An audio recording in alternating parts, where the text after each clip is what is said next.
I think when I was first starting the company, it was much like any other startup story. I had my two co-founders that I worked with at Dig originally.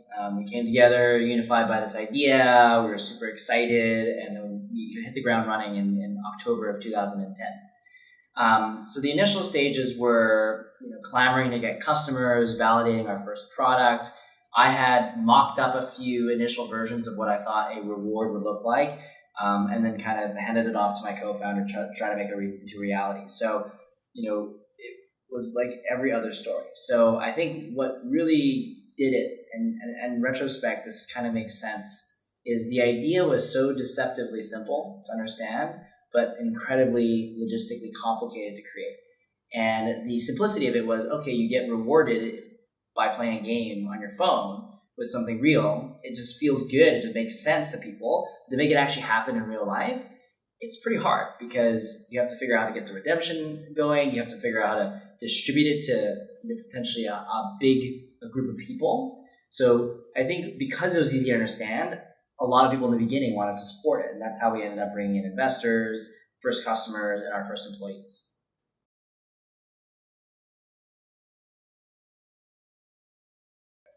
I don't believe that entrepreneurship is something you necessarily are born with, but I also put entrepreneurship in like a category of like, you could, for example, study all you want around how to ride a bike, but you can read a book about how to ride a bike, but until you actually ride the bike, you won't know how to do it. So it's one of those interesting concepts in life where you don't just walk out of a door and all of a sudden go, I'm going to be an entrepreneur today. This doesn't work that way. It's more one of those terms that you apply retroactively to someone. So the way that I see the nature versus nurture is more everyone has that piece of them. In fact, the whole world with human beings in it has been created by entrepreneurial spirit, right? Everyone who started anything from scratch, anyone who's enterprising and wanted to be in a market or merchant, anything, was an entrepreneur. It's just that the way that we perceive it now with the celebrity tech entrepreneurs of the world, it's a totally different definition. So there's many different definitions, but as long as you create something from scratch, you take an idea and turn it into a reality, you're an entrepreneur. And if you have a head on your shoulders, a pair of hands, you can do it.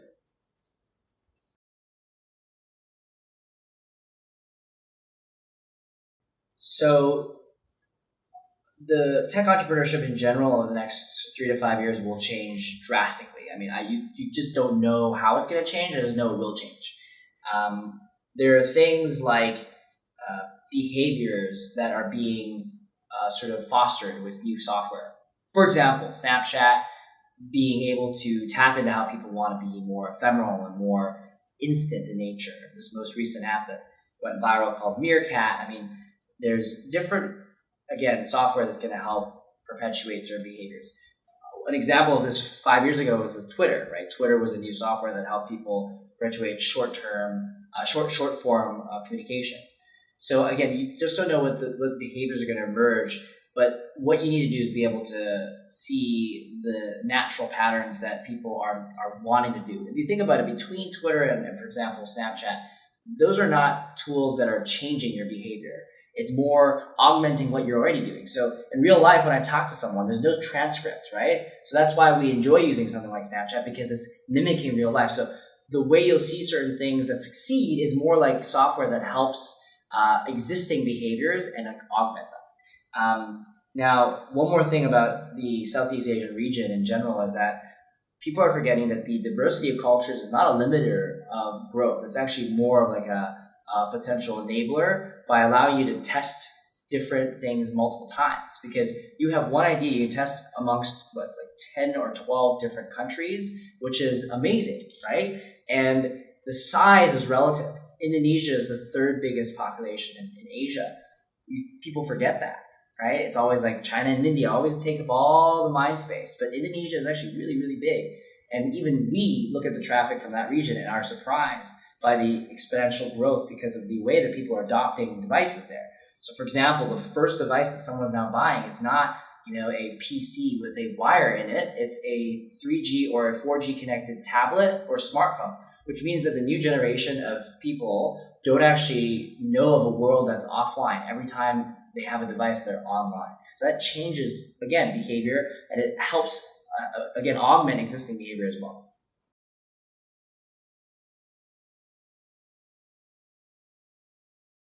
So that mentality of infancy is potentially could be perceived as both positive and negative, right? Negative would be, oh, we don't have enough, sort of an ecosystem around us to help us grow and have these, serendipitous things that make and have made Silicon Valley so successful.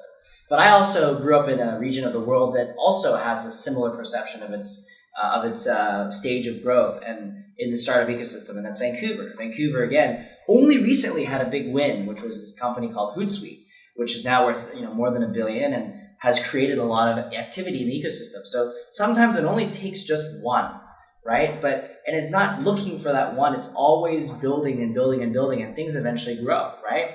So each country, each region of the world will have its darlings that will create ecosystems of entrepreneurs, because the way that entrepreneurs share their wealth is through knowledge and through investment.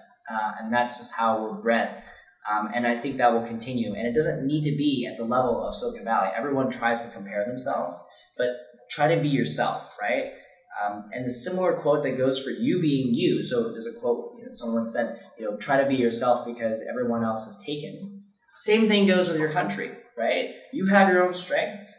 If you try to compare yourself, you're just going to fail and feel like you're not doing the right thing when you really are actually doing the right thing. And this is actually doing the right thing.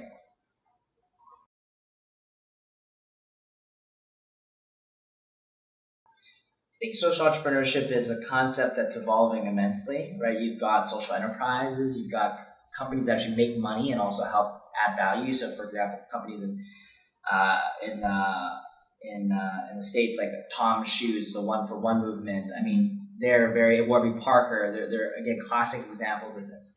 Now, the real numbers, I don't really know, but at least from a marketing standpoint, it seems to have this feel-good element behind it.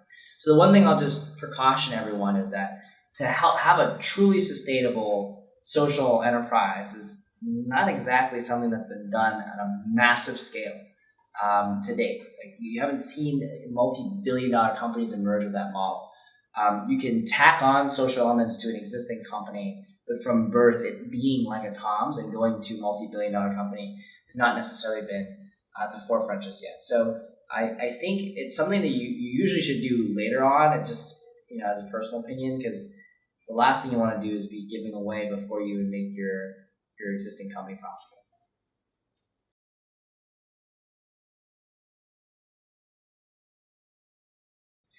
I always like to say that consumers now are not loyal to a brand, they're loyal to loyalty.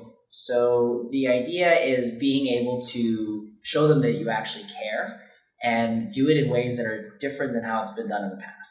So it's always trying to take it to the next level. When you think about existing loyalty and how brands have tried to do that, it's always been one to many. It's always been, I'm going to distribute this message, and you feel like you are somewhat aligned with the lifestyle I'm trying to portray.